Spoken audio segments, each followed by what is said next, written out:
So guys, nangangati daw yung lalamunan ni Hailey. Kasi, anong ginawa mo anak?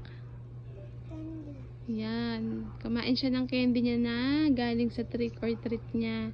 So, ito nga sinasabi ko sa inyo guys, yung pinang-i-spray ko sa kanya na super effective talaga nito.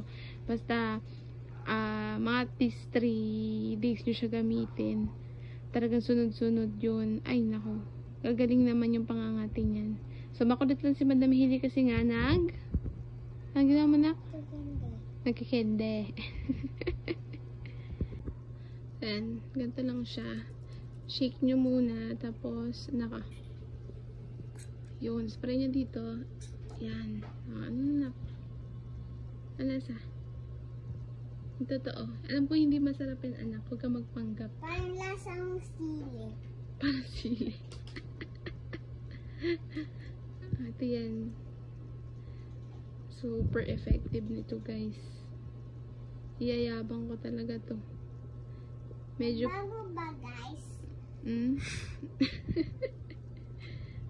Try nyo na rin yan para pagka nangangati nilalamunan ng mga anak nyo for the go, nanak.